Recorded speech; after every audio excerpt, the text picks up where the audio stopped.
Being a woman is the main risk factor in developing breast cancer. It is the most common cancer and the leading cause of death among females aged 20 to 59. 1 in 9 will develop it, and 1 in 29 will die of it. How does one deal with this terrifying disease that directly attacks femininity?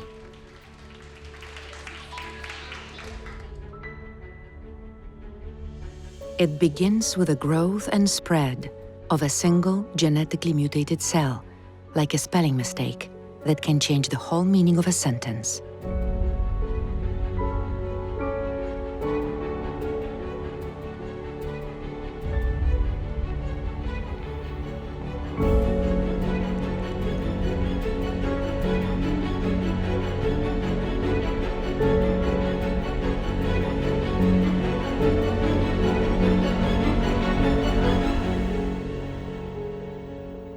Soraya is an ex-model who 10 months ago had a mastectomy of her left breast and 24 lymph nodes removed, followed by chemotherapy.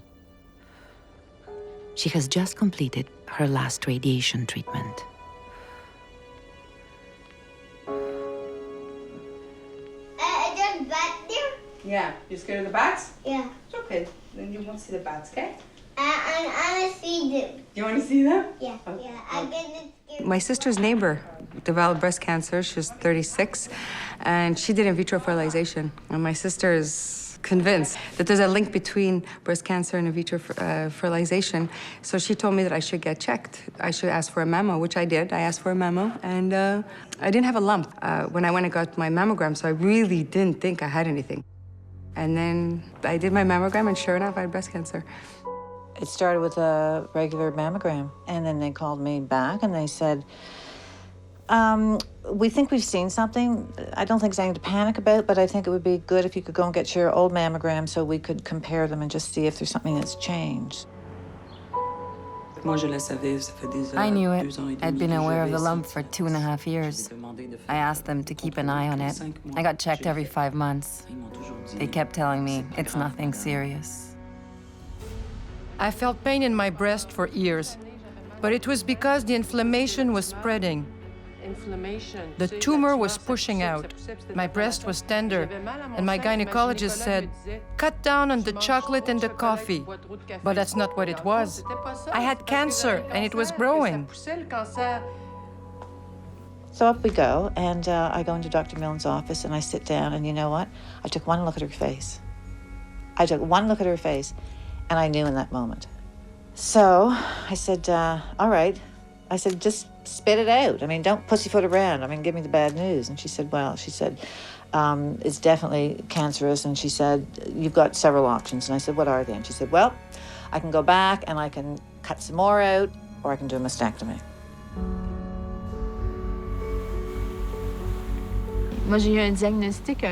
I got my diagnosis on a Monday at 6 p.m. And by Thursday morning, I was on the operating table.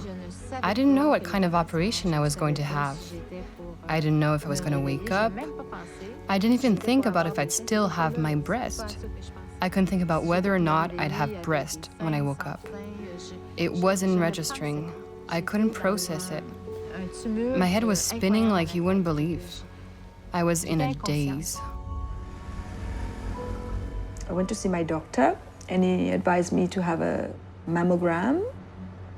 And he told me that, don't you worry, it's just a cyst. And it's probably like when you have your ovulation. It might be that, and not to worry, but we'll monitor it once a year. You know, he told me everything is fine. I'm only 38.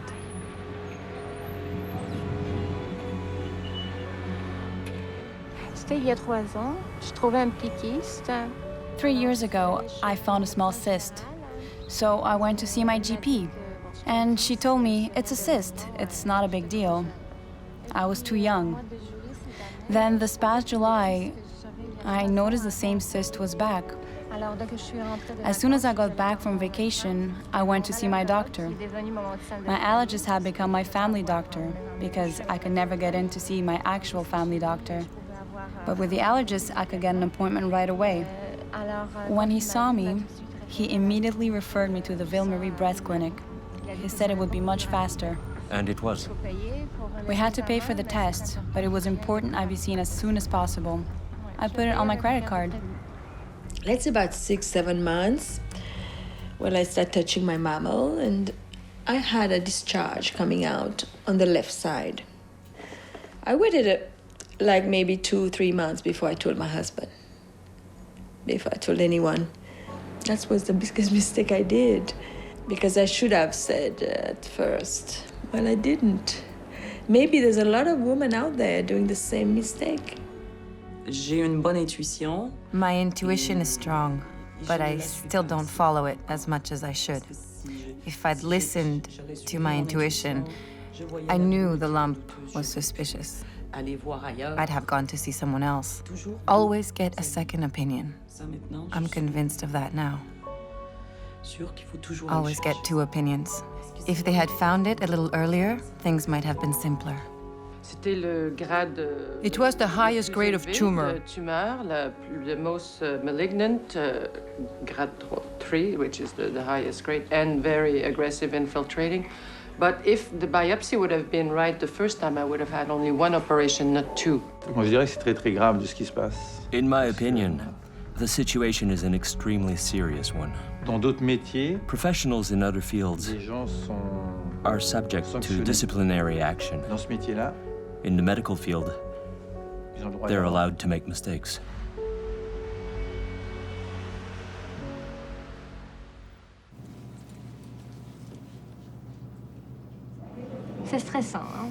It's nerve-wracking, wondering what the diagnosis will be, wondering what they'll decide to do,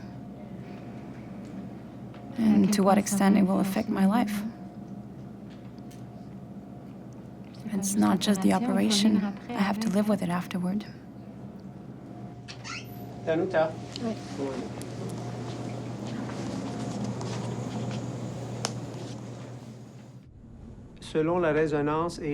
Based on the results of the MRI and the ultrasound, the cancer in the right breast covers a fairly large area.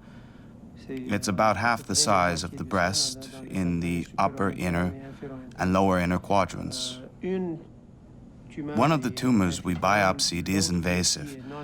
The other one is non-invasive. In terms of surgery, we'll have to remove all the malignant breast tissue, because we can't go after one tumor or multiple tumors by way of a tumorectomy. We have to take it all out to ensure the margins are safe. So on the right, I'm pretty sure you'll need a full mastectomy. The left will depend on the biopsy results. If we find another cancer on the left, I'd strongly recommend you have both breasts removed. If we do a total mastectomy, we can avoid radiation therapy. And chemo? Whether or not we do a total mastectomy doesn't change anything. It won't affect our decision about chemotherapy. Chemotherapy is a systemic treatment that prevents the formation of metastases elsewhere in the body. We'll take good care of you. I don't want to live like that. I'm a woman. It'll be fine. Trust me. I'm not strong enough. I know myself. I've been through quite a lot in my life. I know my limits. People always say you're stronger than you think, but I don't think I am. Both of us need to stay strong, right?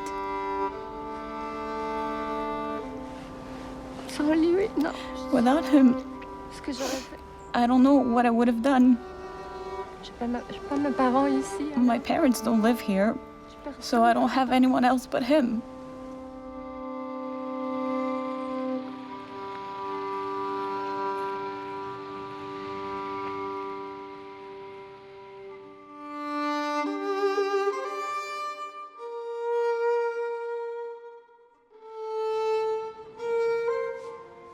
It's unbelievable. I told my doctor, I said, what, we're supposed to get our first mammograms at 50 years old. Meanwhile, everybody I met was under 40. Okay.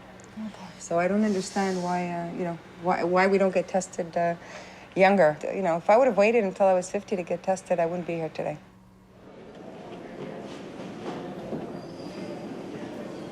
I never thought it would be me. You never think it'll be you.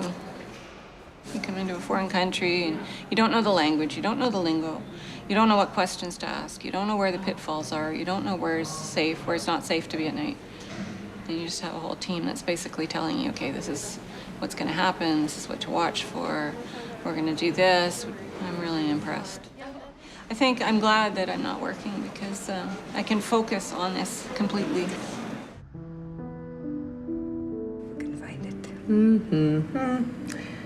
Boy, oh, there it is, look. This is where Mommy was born. This is Algeria.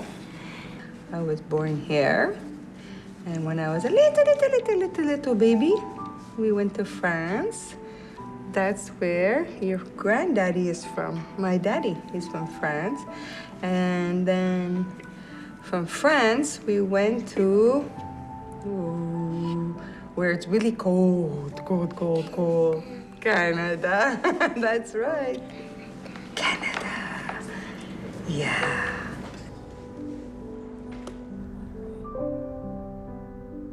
When you first get diagnosed, no, you don't want to talk to anybody because you yourself can't believe it. First, you get very scared, and then you get sad. You have to go through the emotions, and then you get angry. So it's better not to tell anybody. It's better first to deal with it, and then and do the research and know what kind, you know, what stage you're at, and then when you're ready, then you talk about it or tell someone. You're gonna have a mastectomy, you're gonna do chemotherapy, you're gonna do radiation, you're gonna take tamoxifen for 2 years, and then you're gonna take Pamela. Your hair's gonna fall out, and you might have to be short of breath, and your heart, and I mean, it's so much information.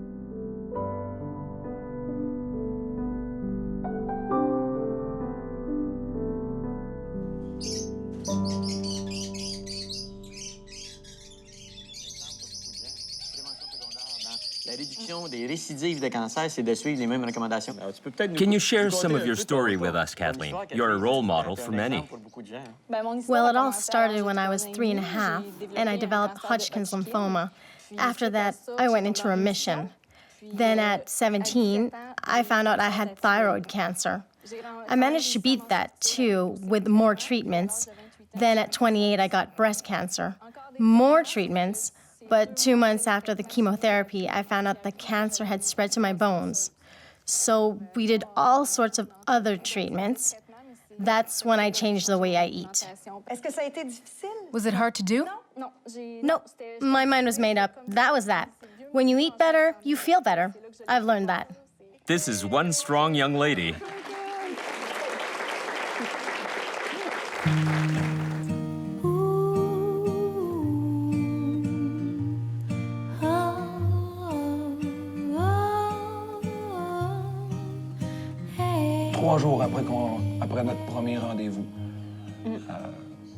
Three days after our first date, we were at an exhibit, strolling along, holding hands, having a great time.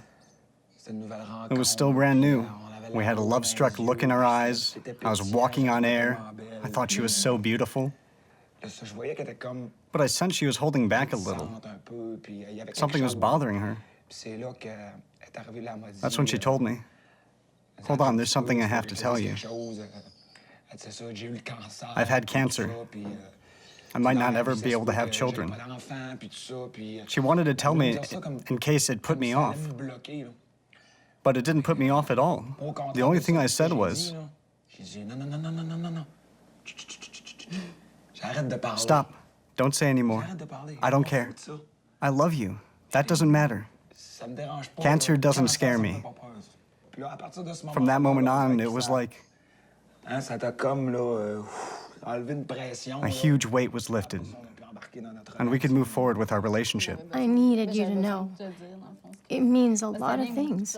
I could feel it was weighing on you. I didn't care. It's not a problem. Love is stronger than anything. Smile, smile to me, souris et serre-moi pour la 100e fois. Love tellement que mon cœur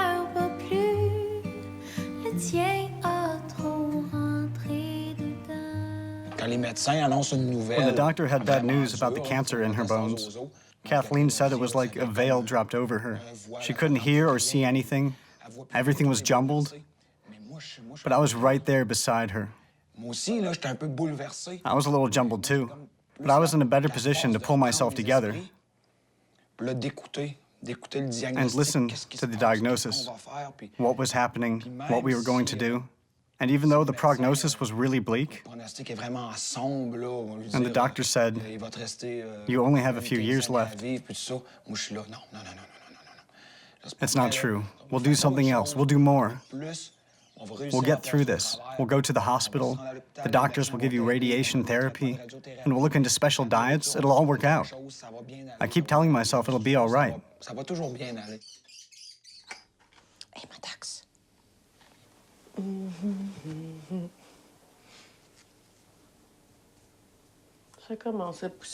It's starting to grow a little, but it's still not enough.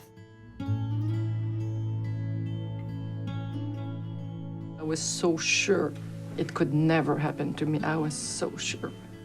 Because I'm healthy, I'm a vegetarian, I exercise every day, this, But you know what?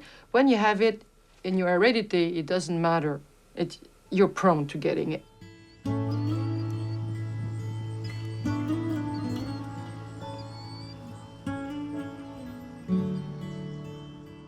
So, of course, they did the lumpectomy because at first you're like, oh, take just a little, because, you know, it's all new. So you're like, don't take too much, just take the thing out.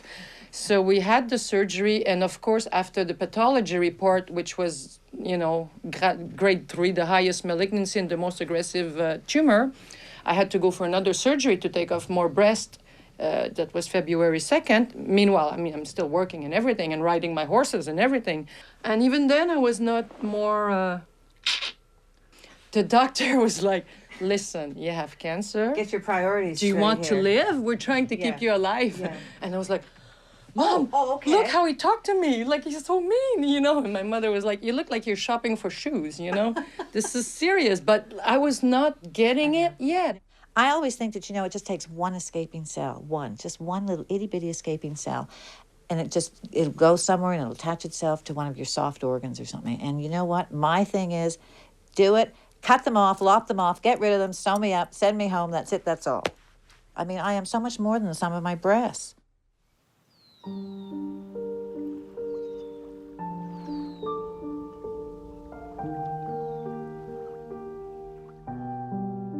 Avec le cancer, plusieurs d'entre nous se retrouvent mutilés. Cancer leaves many women mutilated. One of the hardest things I've ever experienced was the day they took the bandages off. I was undergoing chemo at the same time, so I didn't have any hair anywhere on my body. You stand squarely in front of a mirror and look at yourself, and for the first time, you see who you are. You discover your body, you discover your thoughts, you discover your emotions. And for me, it was a shock. Well, not a shock, but more like a truth that leapt out at me. Personally, I found it very hard to accept, to realize I don't recognize myself. I don't know who I am.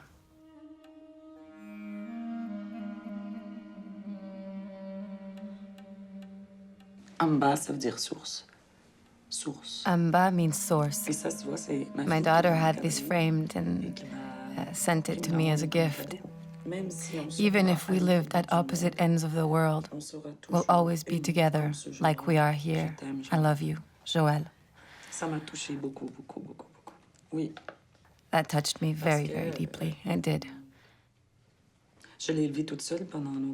I raised her alone for a long time. When she was 13, she went to live with her dad. And because she was a teenager, she was full of resentment and conflict. Her father didn't try to make things better. I think that psychologically, it hurt me a great deal and speeded up something that was already inside me. They say we all have cancer, but in some people, it just never develops. That's all. Amba is a very positive person. That's important in the healing process. You can never give up. You have to keep your spirits up and have faith that you can be completely cured. Between May and September, I did alternative treatments, energy work. I tried all sorts of remedies, juices, vitamins, exercises, even a chlorine-based solution. I suggested fasting because drinking nothing but water helps to detoxify the body, and colonic irrigation because it's very important to eliminate toxins from the colon. I have pictures in color of what can come out of the colon. The first place I went to, the Royal Victoria Hospital, the doctor reacted badly. She yelled at me. I think chemo is a bad idea. It makes people even sicker. I've seen people be cured of generalized cancer. They had tumors everywhere, and they had 2 or 3 months to live. They overcame it and were healed. They regenerated all their cells. But I think it's progressing at a much slower pace than if I'd done nothing. Like my fast, for example. Okay, I lost weight, but I felt strong. By the 3rd week, I was singing and dancing. I was full of energy. It blew people away. My next appointment is on November 5th. They'll tell me which cocktail they want me to take, but I haven't made up my mind yet. Gabriel, Mommy's hair is growing, look. Hair grow. My hair is growing. I love you. Okay, here we go. My father refused chemotherapy and did naturopathy, natural medicine. He was diagnosed with prostate cancer, and he passed away. It went to the bones, and he didn't make it. And when I hear people...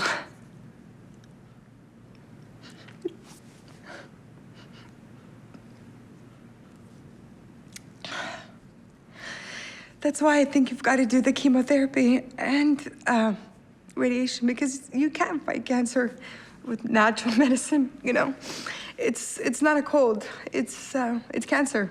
So, you know, as much as, you don't want to do it, you have to. And if you don't, well, then you got to suffer the consequences, which could be fatal. That's it. The end. The end. Okay? Oh yeah, can't believe it's over. To think how scared I was at the beginning. And now it's like... It's okay.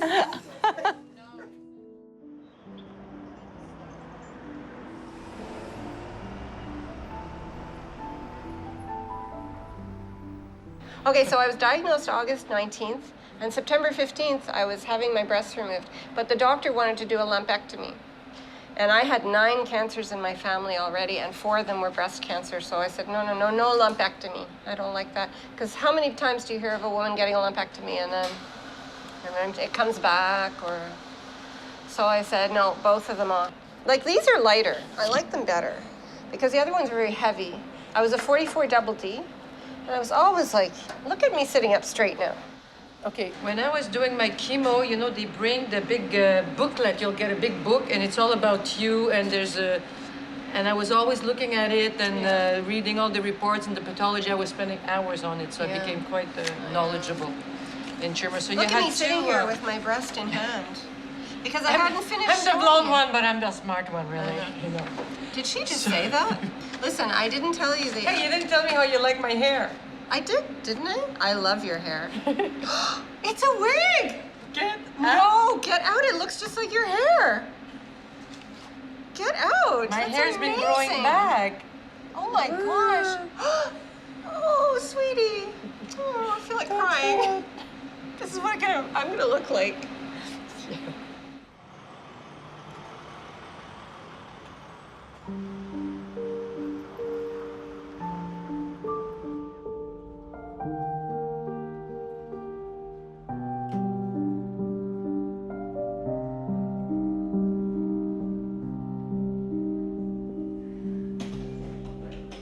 I didn't dread the double mastectomy or even the lymph nodes, like I've dreaded this, because I think with double mastectomy, they're taking bad stuff out of your body, and this, they're putting chemicals into your body, and nobody feels good about that. I have no family. That's what's making this really hard. Yeah, no siblings, parents are gone, all my aunts and uncles are gone. That's what's making this tough. I want you to know that jeans, these jeans, particular jeans, they weigh 20 pounds. Okay.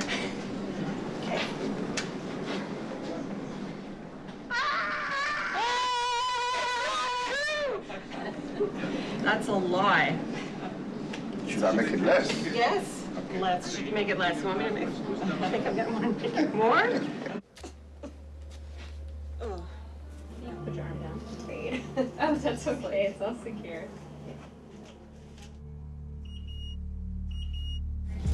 Okay, so young and the breast. Just for the record, this sucks. So I usually start off with my patients and asking them what they know about their illness and why they're receiving Are you telling me you're going to die in 3 chemotherapy. months? Not Okay. at all. I thought it was like a code. Not at all. So then I know it's grade 3, which was the most aggressive cancer. It's stage 2. So that stage 1 would be just breast, but stage 2 is with lymph node involvement. So you know quite a bit. And so I know. I'm not afraid to die, but I don't want to go until I feel like I've got some things that I've accomplished. Yeah, help people. Yeah, that's nice. I just want to help people.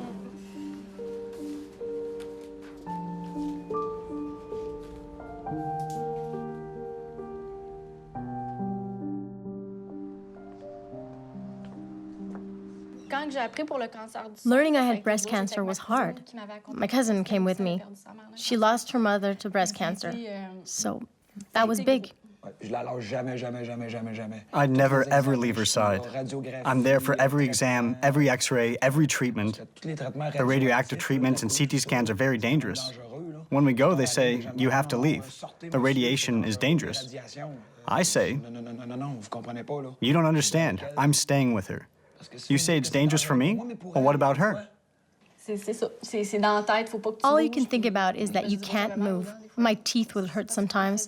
The radiation would get sent through my mouth. Through the back of her head and straight through her mouth. It was pretty crazy. It can melt your fillings.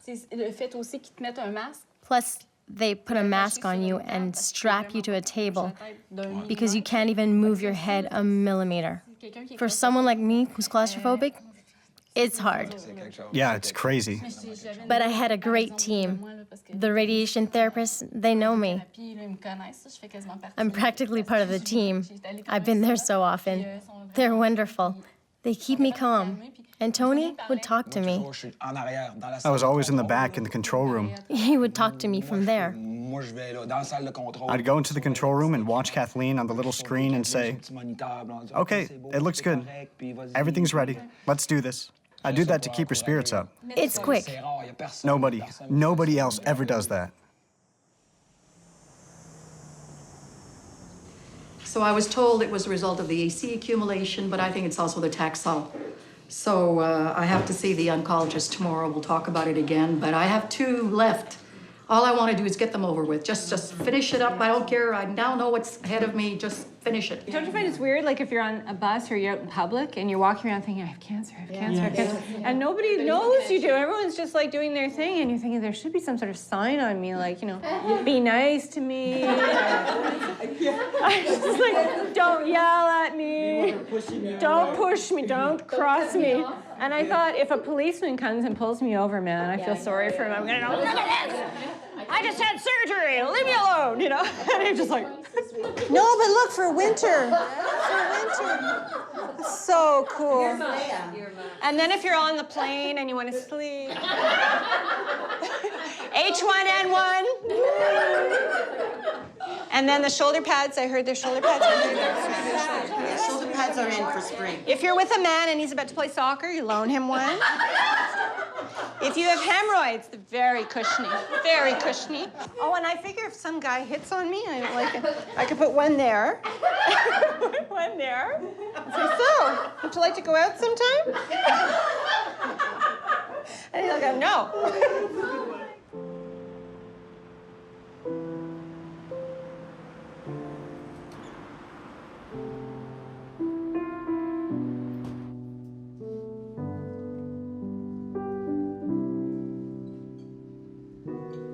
know, my agents were at first like, they didn't want to tell anybody. But, you know, when I get into hair and makeup now, of course I have to tell them, look, I have a wig on. And I'm wearing fake eyelashes because I don't have any eyelashes left. They know, I tell them, and they're okay. But if they don't see me and they hear I have cancer, they may think, she's gonna die, she's finished. Thank God the horses don't care if you don't have eyelashes and... Well, actually, you know, at the end of the day, I don't think anybody cares. It's a lot how we feel about ourselves. The chemo was leading my life, but in a very good way, because I remember I even did my garden, a big, big garden. And then I said, well, how did I do it? How did I do it? But I didn't want it to just sit in a corner and be unhappy. No, I was going around. I was bald. I lost all my hair, and I felt beautiful. Yeah, it's kind of stage 3. Who cares? I'm thin. That's what counts. I'm thin and I'm beautiful. Look at my hair. Woo! I love the color of this one, and I love the style too. This one is nice and shiny. See, if you go behind the ear, then It always looks good behind the ears. Looks a little bit better. Once I don't have these though. Do you want to keep this one longer since that one's a bit shorter? What do you think? I just don't think it looks good long. So yesterday, it was pretty gross, seeing my hair falling out everywhere, and I couldn't sleep last night. So around 3 a.m., I got up, I took the kitchen scissors, I sat right here, and I cut it all off just by feel, so I wouldn't have to see it. I figured it would be easier if I wasn't looking in the mirror, so I cut by feel.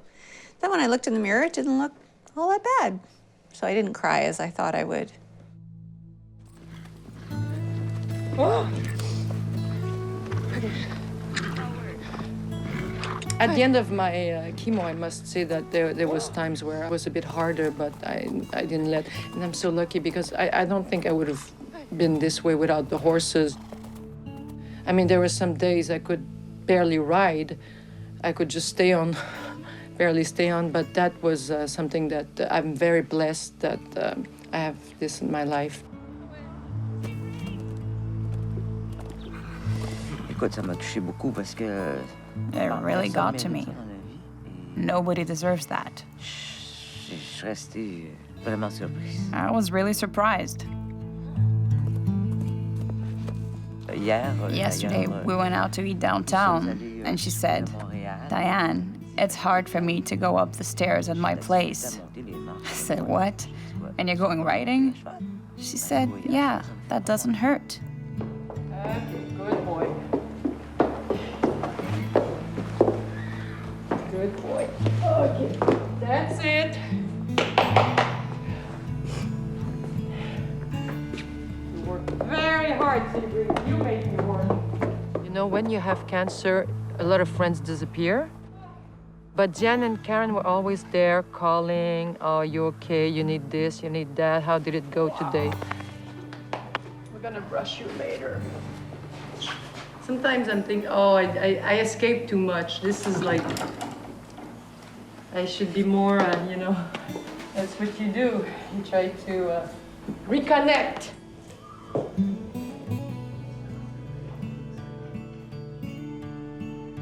Now, I cannot have children anymore because of the chemo killed my, my ovaries. I'm looking forward to, you know, having hair, just hair. You have eyelashes now. Little tiny eyelashes. And my eyebrows have started to grow, but nowhere else. It's like... That's good, you're saving money. Well, if I wanted to try a Brazilian, now I know what it is. Kissy, look, Kissy. Can I have Kissy? Oh, I love you so much. Oh, I love you. I did in vitro fertilization to have my daughters. I just wanted a baby. I didn't do any research. I was really gung-ho. I wanted to have a baby, and I believe that there's a link between in vitro fertilization and breast cancer. Women who decide to do in vitro fertilization should really educate themselves and know the risks. I just wish I would have known more. Dr. Kathleen is ready to see you. So you can come in. Thank you. When you have your menstrual cycle, there's 12 eggs in 1 year. I did 22 in 10 days. I wanted to ask you, do you think there's a link between breast cancer and IVF? As much as it appears that would be intuitive, that you would think that there would be a link, the studies have not been able to show that. While we don't have scientific proof, undeniable proof that would impede somebody getting IVF because they're worried about getting breast cancer, obviously any hormonal manipulation is not recommended unless there's a reason to do so. If you're going to do IVF, it's because that is the last option one has in that particular case. And since there are studies to suggest that that is a safe thing to do, we'll use the same argument for a patient going through difficult menopause. Don't use it if you don't have to. So I would say to a patient, I can't scientifically tell you that there is a definite link there, and I can show you studies that are larger than the ones that show it linking, that show no link. I think you're right. I think that as this information emerges, it has to be part of the consenting process. Because everything we do has consequences. And these are long-term consequences, late consequences, not immediately after, but even years after. If I would have known a lot more about in vitro, I wouldn't have done it. I would have had somebody else carry my child for me.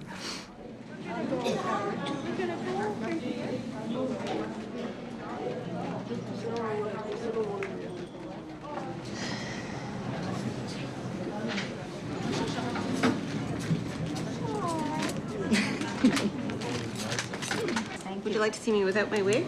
Yeah. Why not? Because it's getting really itchy. Well, It's you time look, I had you a look good... good too. You're one of the very few that looks good. Oh, you is just it, say is that it 'cause hot? it's true. Is it hot when you wear it? Yeah. It's a little hot. Yeah.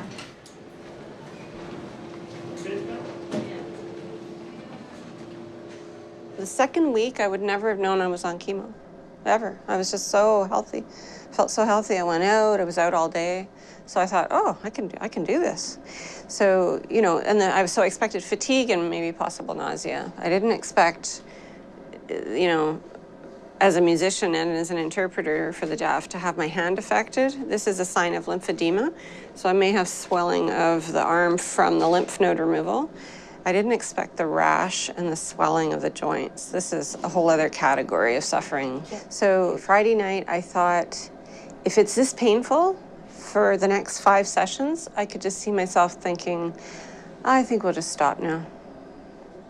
Kind of a dark thought, but it didn't feel dark. I just thought, I gotta have quality of life, and if this is gonna go on for 15 months, I'm just like, oh, I'm ready to go.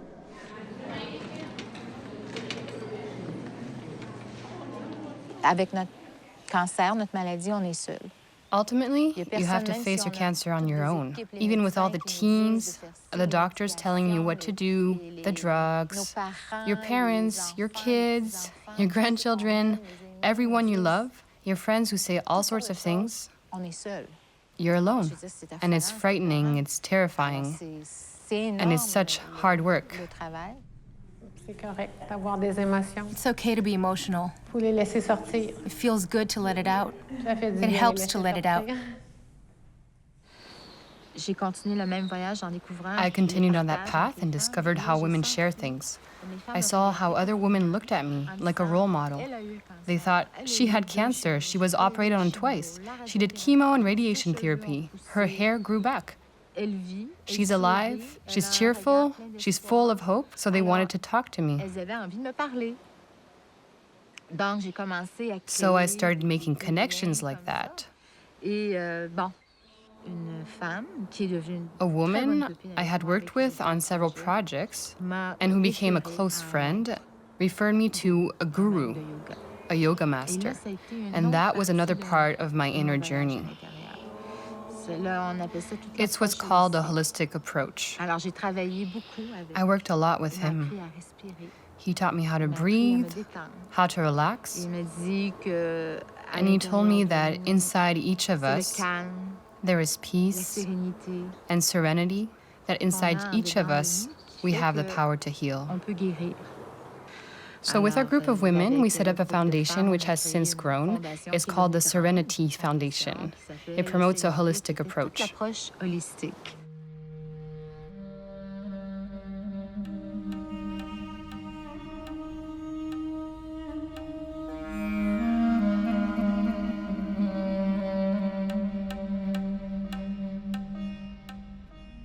avec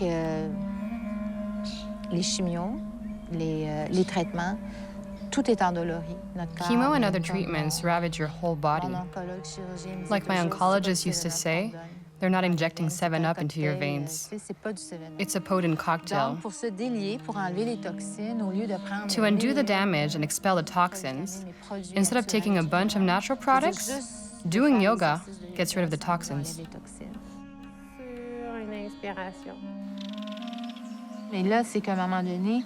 At one point, you start to hear the birds, you start to see the river, you start to notice the trees you never noticed before.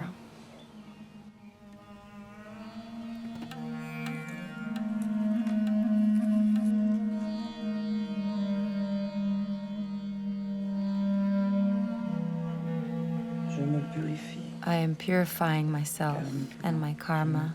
I am purifying myself. For about a month and a half, 2 months, I was hesitating, living in dread. I'd close my eyes and tell myself, oh, do what everyone else does, get chemo. It'll be all right, lots of women get through it. But every time I'd feel the fear rise up in me, I'd start to shake. I was convinced chemo would kill me. It was my intuition, deep down inside.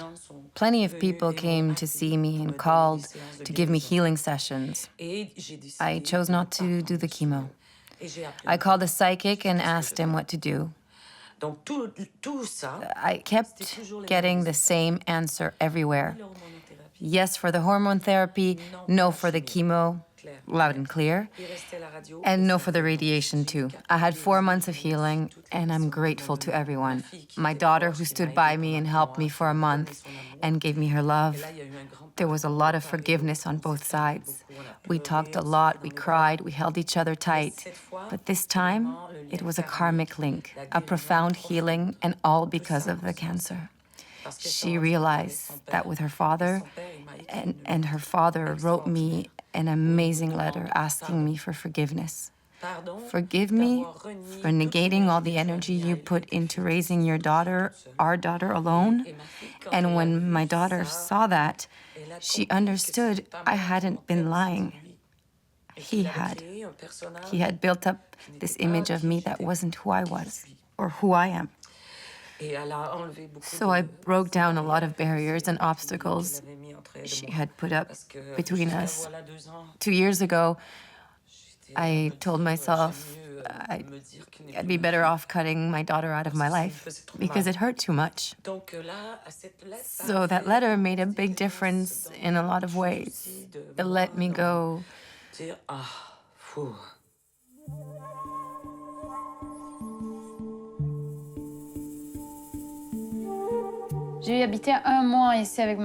I lived here for a month with my mother, but after a month, I decided I needed my space. It was too much for me. I wanted to be close to her. The first month it was natural. She had just had her operation. Nobody can make her decisions for her. Not me, not anyone. I had to respect that. I had to support her decisions. I tried to do that. But a part of me was so scared that sometimes I thought, how come she's not afraid? Why isn't she doing all the therapies they want to give her?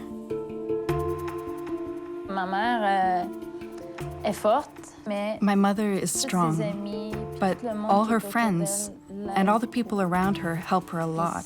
Without them, it would have been even tougher.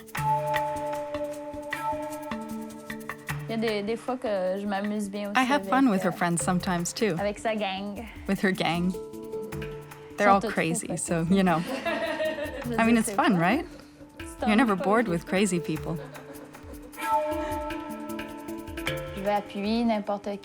I'll support any decision she makes. I mean, whether or not she does the therapies, it'll be fine. In my heart, I was sure it would be okay. I knew my mother wasn't going to die. I was sure. I was absolutely sure.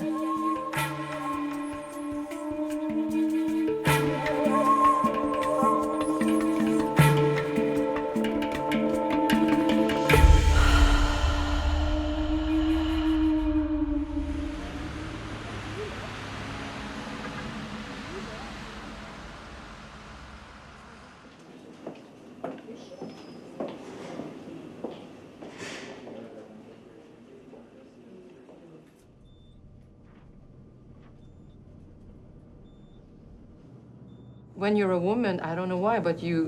What you're talking about, that initially you were hesitant to have a total mastectomy, I think that's perfectly normal. I think it's a perfectly normal a process that you go through until you finally reach a position, a decision, an informed decision, and a decision that you're convinced with that this is the best thing for you. And that's critical because that's what's going to make you, that's going to increase your chances dramatically of being satisfied with your results in the future. As opposed to if I had told you, you know, you better take out your breast when in fact you didn't necessarily have to have your breast removed. So it's okay, you know, we went through a few small surgeries, but I think now you're convinced that that's the best thing for you. There are times I regretted a lot to have my boobs done, even if I made lots of money with them, because it's something foreign in your body, and I never got used to it. And every time a girl came to me and said, should I get my breast done? And I would say, no, because then you're stuck with it for the rest of your life. But I have to say, yes, I made a lot of money with it, but my agent told me, like, it was, you know, the end of the 80s, the supermodel, big hair, big boobs, big everything. And yeah, there is a lot of pressure.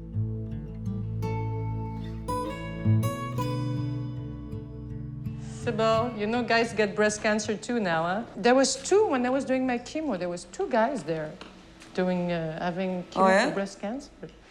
Are you done now? Well, I did not do radiotherapy because I'm gonna have a double mastectomy with reconstruction. What? Yeah, because of my chances of this thing coming back are pretty high. And with that, you have lesser chance to have it reoccur, or what? Well, if I have no more breasts, I don't have any more chances of, well, very, very small chances of the breast cancer coming back. And reconstruction is absolutely what you want to do? Yeah. Yeah. Yeah, yeah. It's so much a personal issue. It's so much where you are in your life, so much your age or what you do or how you feel about your own body. I sort of like not having breasts, actually. I said to somebody, I can take up archery now or golf. Yeah. I mean, nothing gets in the way. Yeah, I mean, just for riding, I can see it. Like, yeah, I'm definitely not going to have big boobs. Something is for sure. I'm definitely, they're going to be small and perky. Just a nice little handful. It's small and perky. That's good. Small and perky. So in terms of reconstruction, there are two main types of reconstruction, right? One is where we use implants, and the other one was where we use your own tissues of your body, so muscle, skin, or fat. In you, I recommend undergoing reconstruction with implants. Okay. And the reason is that you don't have much to give, you're skinny here. And the muscle and skin from your back, I like to reserve as an option if there's a complication or if this doesn't work down the line. No, this is good. Okay? I mean, I'd rather have nothing than have something that looks like I've been injected with cement or something like that, you know? But I mean, yeah, I'm 63 years old and I don't want like, you know, like remember those old bras? They were like Dixie cups. I don't know. I just don't see, they never look natural to me. First stage, we put the expander in, cover it with the muscle, and the inferior part with the dermal matrix. You'll have drains in place. Okay. We wait about 2 weeks for you to heal, and then we start stretching. We start stretching the skin by filling the expander in the office. And all that is putting a needle into the expander. Oh, okay. Right? And you're not going to feel anything. Okay. All you'll feel is just kind of stretching. Every week, expanding a little bit more. Okay. As much or as little as your skin can take. Okay. And it usually takes about 4, 5, 6 expansions. Okay. At that point, we wait 3 months, and then we do the second stage, where we use the same incision, we take that out, and put in the silicone or saline implant. So you really have two choices. If you had radiation, it would change things a little bit. You would still be a candidate to undergo both types of reconstruction, either with your own tissues or with an implant. What it does is it really increases the chance of an implant reconstruction failing, of it not working, either because of a capsular contracture that keeps coming back where the breast is squeezed by that capsule and becomes hard, and it doesn't look as nice, or by infection. So the literature shows that about 40% of cases where you do an implant reconstruction in radiated patients fail. So if that fail rate of 40%, it's pretty high. And it's very high. You know, I think it's just important because I think sometimes women, you know, they have such a fear about what it's going to look like when you have the mastectomy. Nothing there I mean, at all. there's just nothing, but, you know, I don't, and I have a huge rib cage, so it sort of looks like I have breast, but I really don't. And I'm lucky because I don't scar, but. Yeah, you have no scars. It just never, I don't even think about it anymore. Breast cancer happens for unknown reasons in most women. I mean, hereditary breast cancer, at least you have some chance of preventing it. You can be told in advance, look, you got a 50, 80, whatever % chance of breast cancer. Do you want to do something about it? I was 33 when my sister found out she had breast cancer. And we didn't know there was any history in our family at the time. And because she was young, they told her she should be tested for BRCA. And we didn't know anything about it. It never touched our family, so it wasn't something we knew anything about. Well, genes are made out of DNA, and DNA are letters. You can think about it like the letters in a book. So when you're looking for a mutation, it's the same as looking for a spelling mistake in the text of a book. And that spelling mistake can be very small. It can just be one letter. Because if there's a spelling mistake in one letter in an important word in an important place, that can change the meaning of the whole sentence. So I got tested, and I found out that I had the gene as well. So I knew before being tested that if I was positive for the gene, that I would have prophylactic surgeries. Like, that was something I decided going in. Because to me, there's no point in being tested for the gene if you're not going to do anything about it. To sit and wait to get cancer is... To a certain extent, many women do feel that their breasts have become time bombs and they don't want to live with that. And so they decide to have mastectomies. Other women are more comfortable living with this concept, living with this idea, and they decide to carry on being screened, usually by MRI and so on. And sometimes they're fine. In my point of view, you're just waiting to get cancer. So that wasn't something I was willing to do. My sister Marla had died. Oh, her spirit's always with me.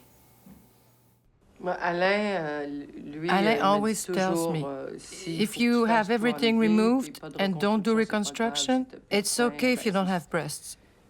Isn't that what you said? I did say that, and I'll say it again.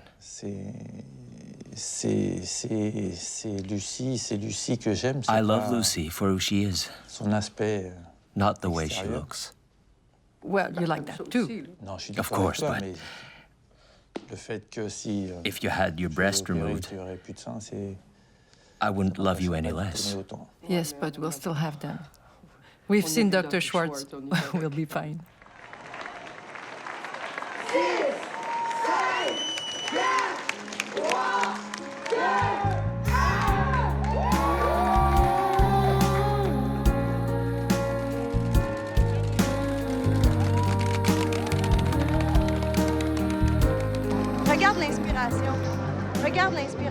Look at all the inspiration here. This is a rare sight. It's the biggest volunteer-organized event in Canada. More than 100,000 people throughout 56 communities participate. You can really feel that something's happening here today, and that everyone is here to support these women who have, unfortunately, been through this ordeal.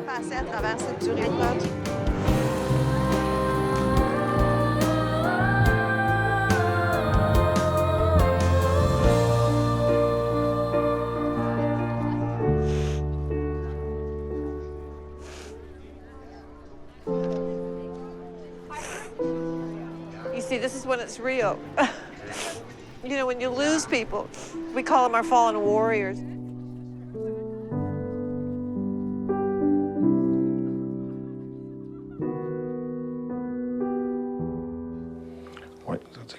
Some antioxidants, some berries, with a dab of syrup. Plenty of antioxidants. Even today, it's still not enough. Doctors don't talk to you about your diet. I describe what I ate to them. All they said was, eat like you normally do. Well, what if I normally eat McDonald's every day? If I do that compared to someone else who eats healthy, my chances of survival won't be nearly as good. It's not a miracle. One blueberry won't make you cancer-free. It's a lifestyle. It's just logical. Take care of your body, and your body will take care of you.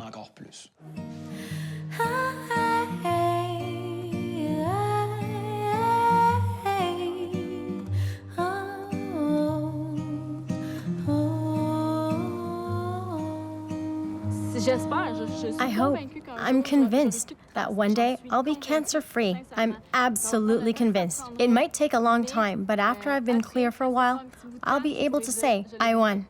I'm in remission. But in the meantime... But even if you're clear for years, you have to stay vigilant. Yes. You can't ever let your guard down and say, it's all behind me, I'm safe now. It doesn't work like that. Every day is an extra day for me to make the most of life. It's an extra day to enjoy special moments, like today, or just little everyday things. It's a gift. Every day is a gift from heaven.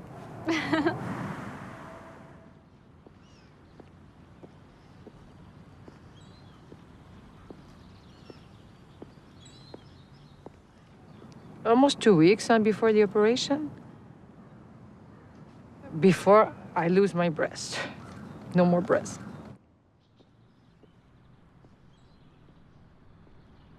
I really know it's going to be hard in the few months coming, but I know in the long term it's just going to be better.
Nous avons un cheval, chers amis, sans participants, pour rendre hommage à la regrettée Louise Desjardins et aussi Susan Johnson, qui ne sont plus avec nous.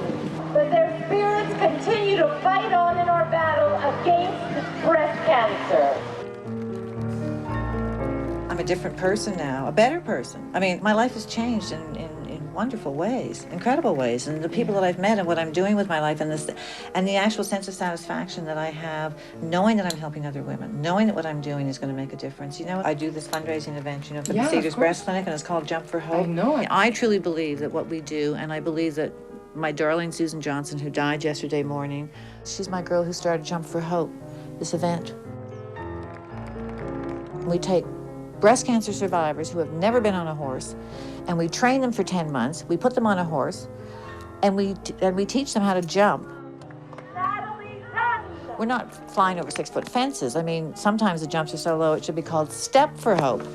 But it's a symbolic thing. It's the hurdles that we have to face when we're diagnosed with breast cancer and what we have to overcome. And it's the most frightening thing for people to get on a horse. I mean, they're really brave women.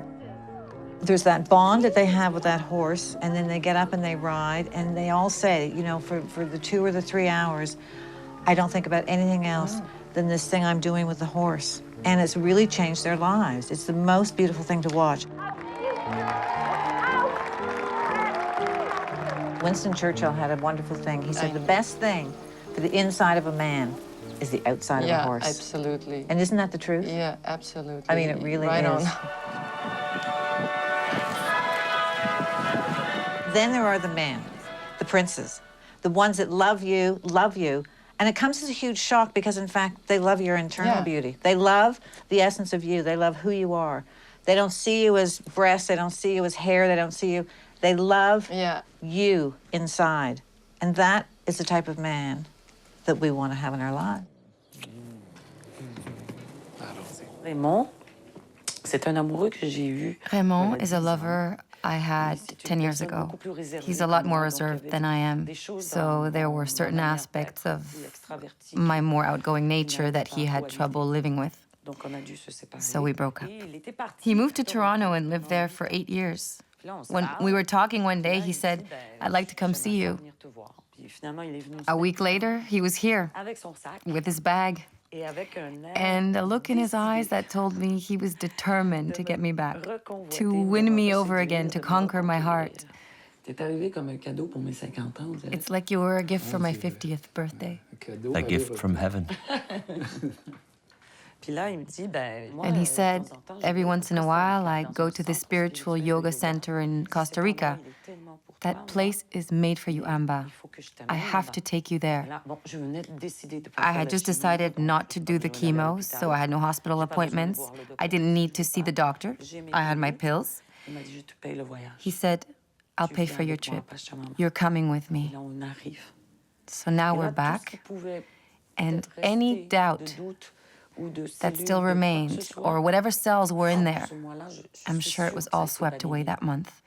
And all the healers I meet now, they see my aura and say, there's nothing wrong anymore. Some sacred water, darling? The water of love. Full of joy and life. To our health.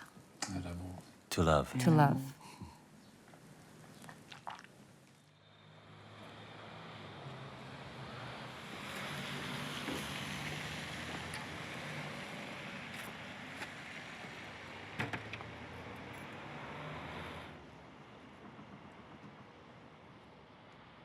Timmy!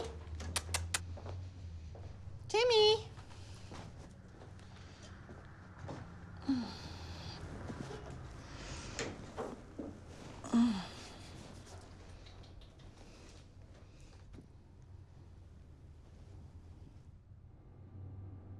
There's so many constants that aren't there during cancer. Everything's variable. You have no idea what's coming next.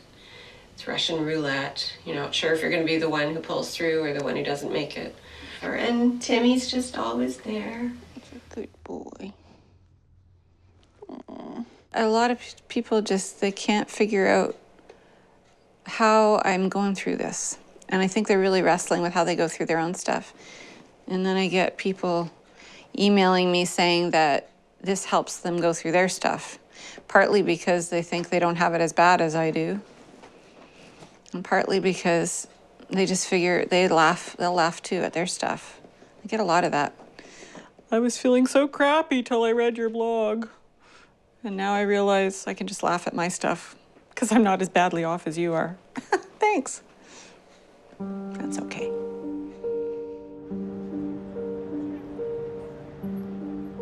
My dad always said, tu es le maître de ton destin. He put that in my head since I'm a kid. So I am the master of my destiny. Not a doctor, not statistics. Nobody is the master of my destiny. I am. For that,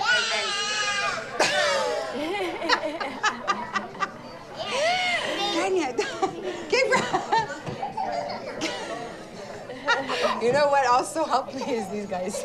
Our life has changed. Yeah. Positively, Yeah. We want to live whatever we have left, the best way we can. Yeah.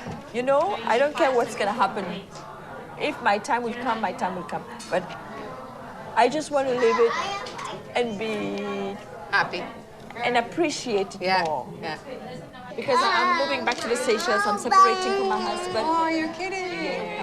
I'm okay. I'm good. Everything is gone. The bad You know thing what? is You're gone. so like me. It's amazing. I love strong women.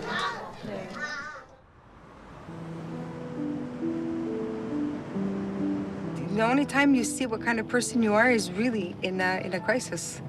You change because you appreciate life more, and then maybe you have something to teach others. You could be that, or you could be the 50% that falls into that victimhood. You know, I'm the victim. This happened to me, and I wrote a beautiful poem when I was. I have to show it to you, and it's about fall. Fall is Mother Nature's way of beautifying death. I wrote that. My God, I must have been 14.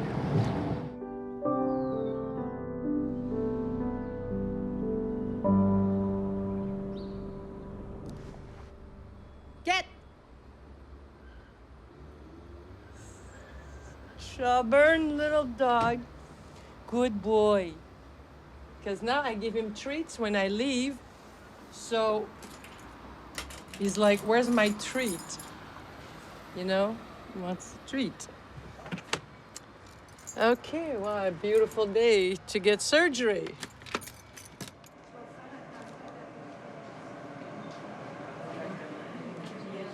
I guess when it comes to their looks, women want to be better. Always reach out for.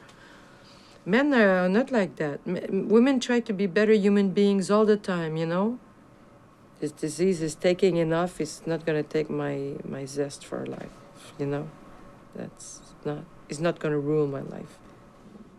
Right now, I always hung to the hope that it's not in my lymph nodes, it's not anywhere, you know? So after I do all the surgeries and all the treatments, and one day it will be the end of it.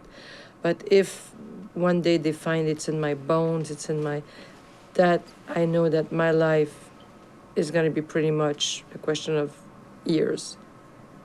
Okay, so that will, I don't know how I would deal with that. That would be difficult, very, very difficult for me. Then again, maybe I would be strong and positive and I don't know, but that is the only thing I'm afraid of. Hi. Hi. How are you? Good, you? You all set? Looks like it, huh? Okay. Well, this is the first little step. So, okay, question.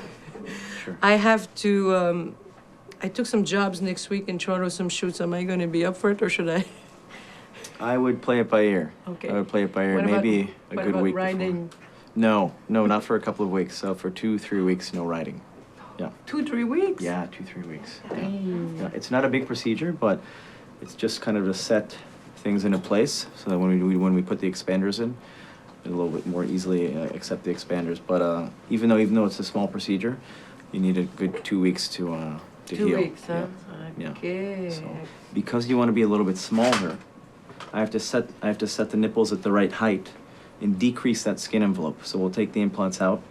We'll do a rattrapage, a mastopexia lift, to decrease that skin envelope. So then when we go and put the expanders in, they'll fit perfectly. Otherwise, what would happen is you'd have the expander in place and then too much skin, and it would kind of sag.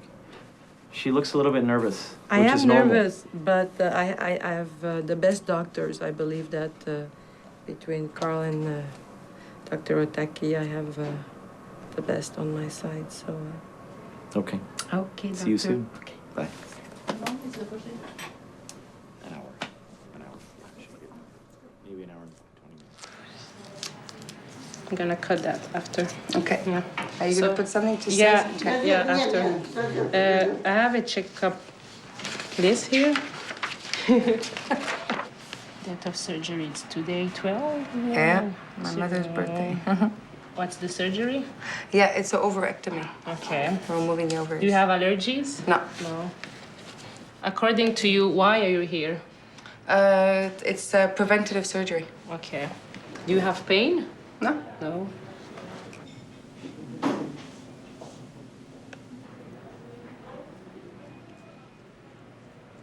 On the other side, can I? No, because I Okay. did 24 lymph nodes I removed. Oh, from okay, this. okay. Yeah. It's because I did chemo on this arm a year Okay. ago, but it should be healed, the veins. But I know they're still a little tough. Yeah, it's hard. Okay. Oh, it's hurting.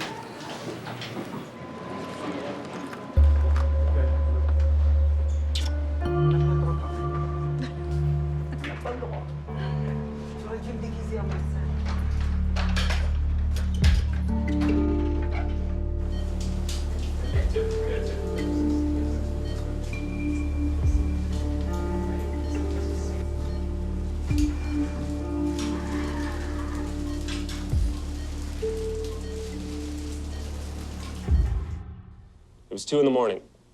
I was laying in a hospital bed when a doctor entered through the curtain. From the initial CT scan images we got back, all doctors sound the same to me. It appears you have a rather large amount of fluid in your left lung and a massive tumor over your heart. Now, we've seen this over 1,000 times. It is very likely lymphoma. We won't know until we do a biopsy and some more tests, but again, it is very likely lymphoma. So, what does that mean? It's cancer. Ha! I'm sorry to have to break this to you. It's treatable, though. And since yours is so aggressive, it should respond better to the chemotherapy. Sounds weird, I know. But that's just how it works. Hey, if you had to choose from a list of cancers, this is the one to get.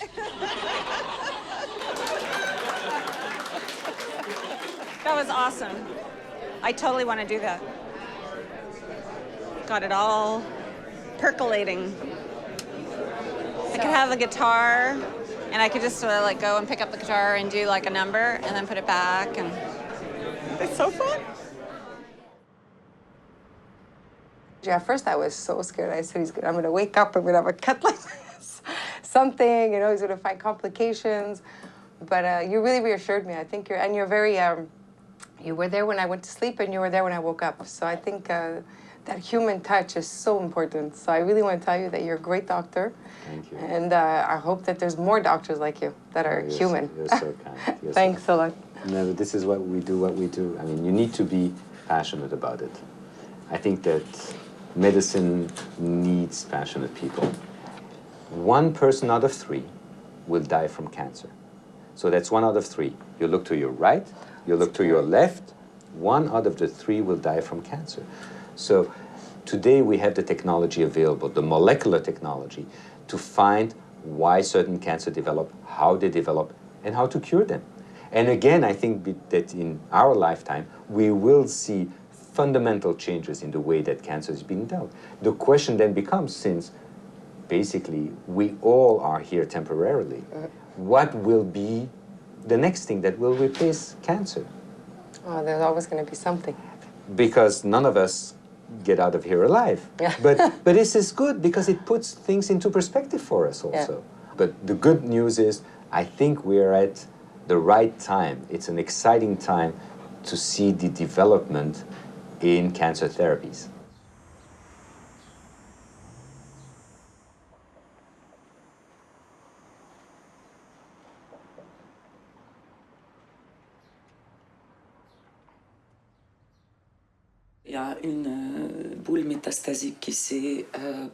I've developed a metastatic lump. It's quite big, about the size of a tennis ball. It's metastasizing everywhere. So they said, your cancer is widespread. You have metastasis and lesions on your right hip, on the left side of your groin. Out of the 5 tumors that were in the breast, 2 came back. Plus this one that's metastasizing, plus the one left on my throat, near the thyroid. Plus the ones in my bones. The cancer spread to my bones, on my ribs. And for me, that was too much. Going from one extreme to the other like that freaked me out. All night long, I felt fear in the pit of my stomach. You know, that ball in your gut when you know it's near, extremely near. And if you do nothing, it's over. That was a difficult time for me. I'm still very emotional about that period because, yes, I decided to do the chemo because when I got the news, my daughter Joelle was still with me, and she burst into tears. I said I was still unsure. I told her I have to call my healer first, but Joelle was so upset, so distraught. She said, "Mom, no more dragging your feet. You have to do what needs to be done." So I decided to do the chemo.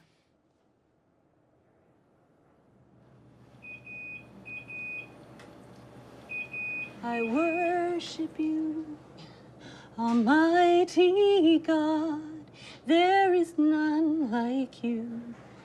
I worship you, O Prince of Peace. That is what I long to do. I give you praise.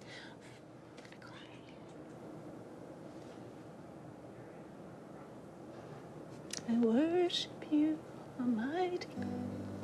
There is none like you.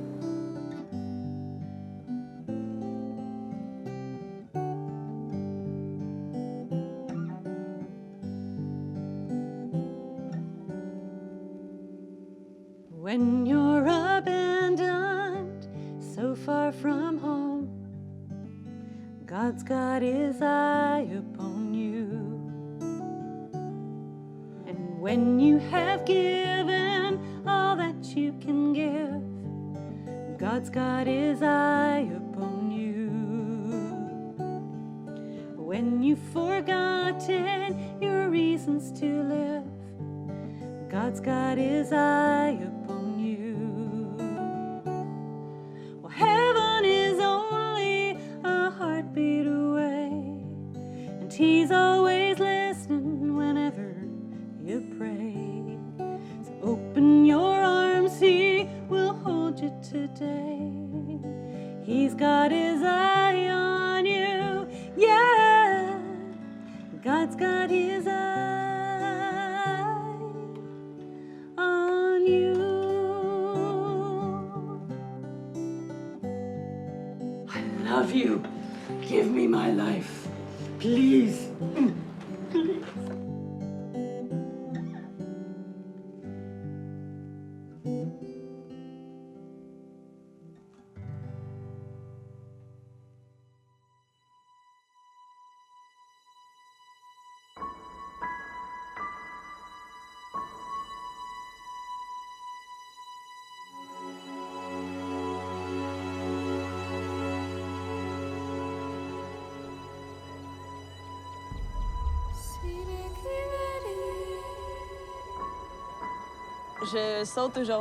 I'm jumping for Lynn Bernard today, who is now an angel.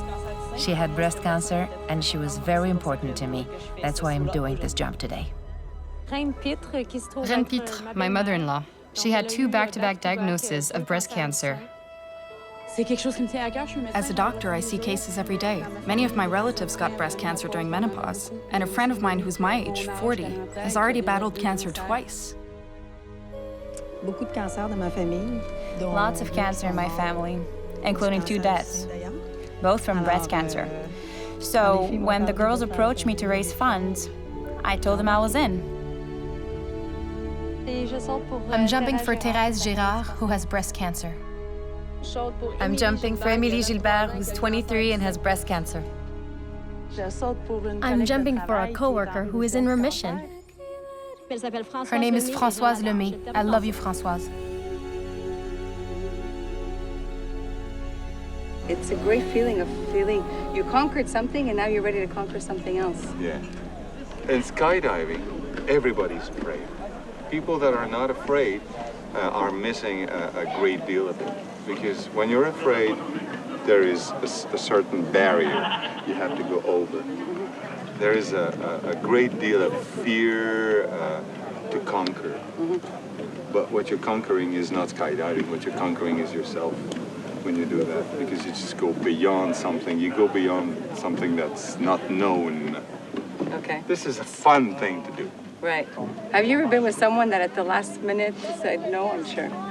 Well, you see, at 13,000 feet, and when the doors open, and there's a lot of wind, and everybody's screaming, no sounds a lot like go.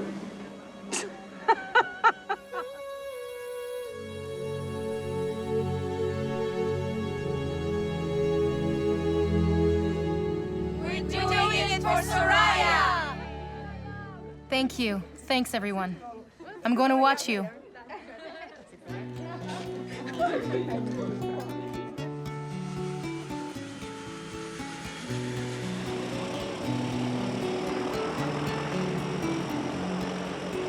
Standing by the window, she wishes to stay alive. Everyone is crying, love speaks through their eyes. Ready to face the unknown, she bears her naked soul, silently repeating words, courage and hope.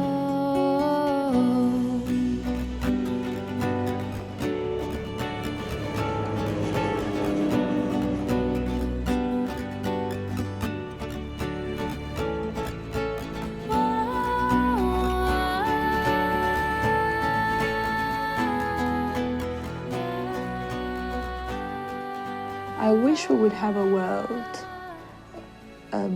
free of those diseases, a healthier world. And it takes all of us. If we could all join together, put our hands together, this world would be a better world.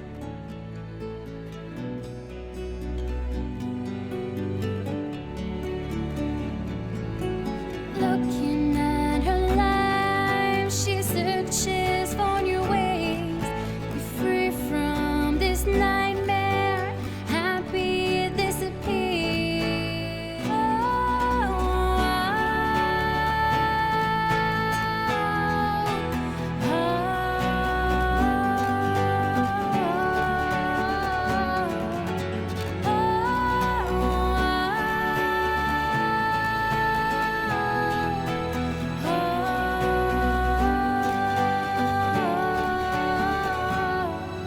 Standing by the window, embracing faith in life.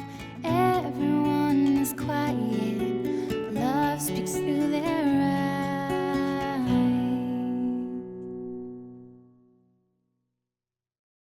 On July 24th, 2011, Kathleen passed away at home in Tony's arms. Her life is an example of resilience, an inspiration to never give up hope. Amba completed her chemotherapy. She then traveled to India to find a cure.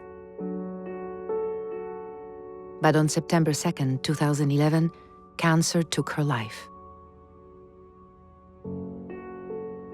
At the end of her journey, she wrote, "Tired femininity, 1,000 times abused, recover the strength of its first breath." Danuta underwent a mastectomy of her right breast, followed by chemotherapy. She then learned that her mother was also diagnosed with breast cancer. She left at once for Poland to be with her. Pamela, a 5-year cancer survivor, turned her life around, divorced her husband, and returned to her native Seychelles, fearlessly embracing her future. Valerie is celebrating her 7th anniversary of being cancer-free. She has pledged to continue supporting the breast cancer research for a cure. Wendy underwent a preventive hysterectomy and is now in remission. She found her true vocation in reaching out to others through her comedy shows. She says that cancer cannot take away her love of laughter and life. George, her ex, has always been there for her. Lucie decided to undergo a preventive double mastectomy with reconstructive surgery. Her zest for life shows us that nothing, not even cancer, can stop us from pursuing our passions. Alain supports her unconditionally. Soraya, in an effort to defeat the disease, underwent a preventive mastectomy of her second breast with reconstruction. She now pursues a healthy lifestyle and enjoys every moment with her family. Suzanne has been cancer-free for 10 years now. Although her health is fragile, she has learned to fully appreciate her life through yoga and meditation. She is hoping to establish her own breast cancer research foundation. Each and every journey presented here is a testament to human resilience. But as the fight continues, the wisdom and beauty within us will help us conquer the beast until we find the cure.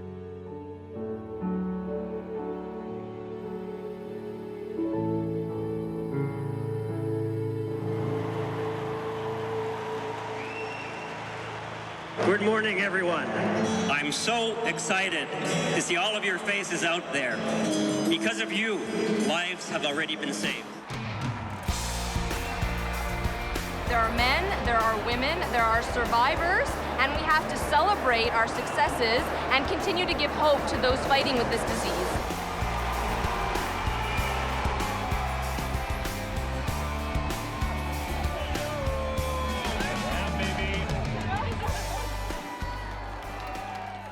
I'm very proud of myself. Very proud of this woman I see in the mirror every day.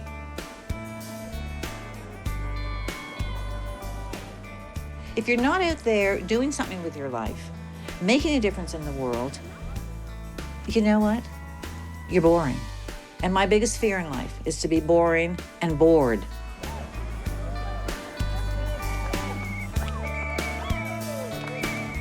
Whether I live another year or 5 years or 20 years, it doesn't really matter. I need to do what I'm called to do and what I'm meant to do.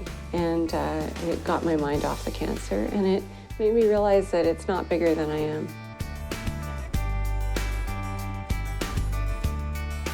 You know, I always said you have to be brave to be happy, because to be truly happy and to live according to your principles and to live your life the way you want, the higher the risk, the higher the reward, you know?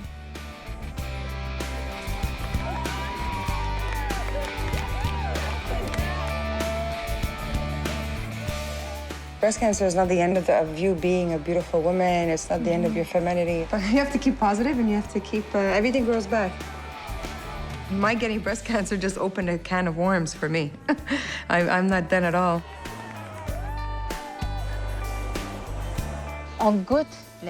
We're savoring life.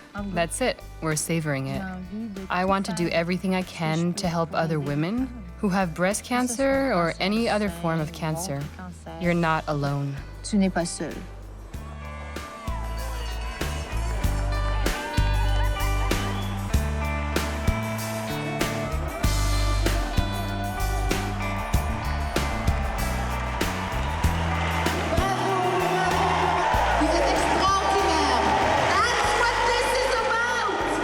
We will end women's cancers.